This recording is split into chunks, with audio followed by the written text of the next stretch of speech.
ya supaya bisa.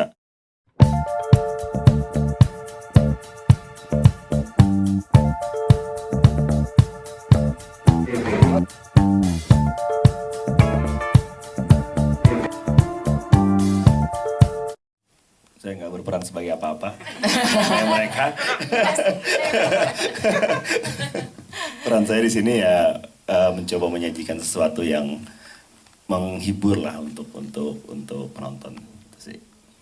Baik, terima kasih Mas Tommy. Sih Pak, maksudnya kita mencoba bikin sesuatu yang beda nih, maksudnya kan kita tahu kalau Suwangi itu dari belahan Indonesia Timur ya.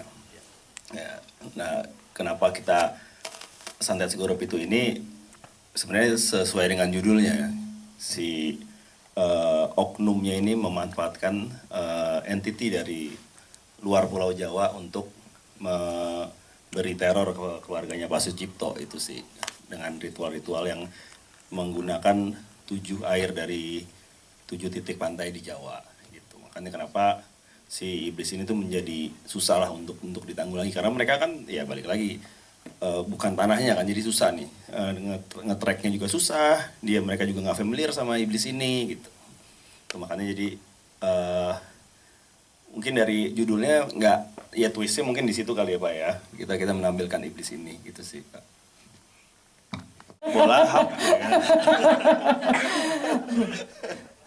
Ya sebenarnya saya, kalau tugas saya sebagai seorang saudara kan gimana kita akan memvisualkan sebuah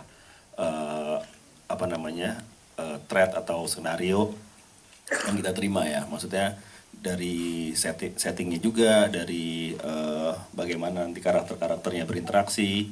Kita mencoba sesuatu yang lebih mendekati realistik sih sebenarnya. Kalau misalnya masalah looknya atau apanya sih, ya memang saya dengan tim waktu itu sih coba apa yang kita bisa tampilkan ya untuk memberi hawa segar gitu ke film horor Indonesia gitu ya. Makanya kenapa akhirnya muncullah si bentuk-bentuk hantu ini atau bentuk-bentuk jin ini, dan treatmentnya yang kita coba mix and match dengan semua yang ada itu sih sebenarnya. Jadi nggak tipikal dan nggak stereotype seperti film horor lain itu sih sebenarnya. Dari adegannya sendiri sebenarnya itu udah pesannya sih. Dari adegan sendiri itu udah pesannya sih, kita nggak perlu literalkan gitu ya, diomongin atau apa. Cara dia muncul dan memberi kendi itu, ketika kendinya dipecah, itu sih udah pesan sih sebenarnya. Nyoro Kidulnya terlalu frontal karena banyak orang percaya dengan itu, dan semuanya di pikirannya sendiri kan ada beda-beda cara seberapa cantiknya dia dan lain sebagainya. Jadi kita lebih bagus cara editnya, walaupun diambil semua ya, tapi kita cara editnya wide shot, cuma satu shot, jadi sekilas nggak terlalu tahu, tapi kita tahu itu dia. Jadi penonton bisa pikirin sendiri, wah dia looknya seperti apa dan lain sebagainya, tanpa merusak mereka punya pikiran.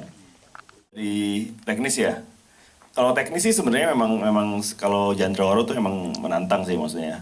Tapi saya punya pemain-pemain yang luar biasa ini yang sabar dalam menghadapi teknis-teknis ini yang susah ini. Karena untuk pusing memang pusing, karena makanya sebelum diaplikasikan ke pemainnya kita berkali-kali sih tesnya itu di luar set gitu ya, supaya bisa terdeliver di screen gitu. Terus tadi apa lagi?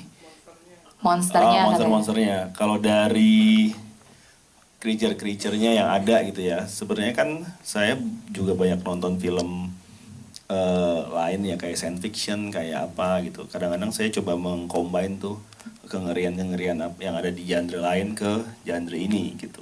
Jadi nggak melulu tipikal gitu si bentuk hantunya atau bentuk creature-nya gitu. Makanya kenapa akhirnya dari berbagai referensi yang ada, saya diskusi sama special effect makeup saya, Mas Dodi, untuk menampilkan creature-creature yang ada di Santet Segorop itu ini gitu. Dan untuk si Suwanginya itu sebenarnya udah ada dari threadnya ya Pak ya, gambarnya ya Pak.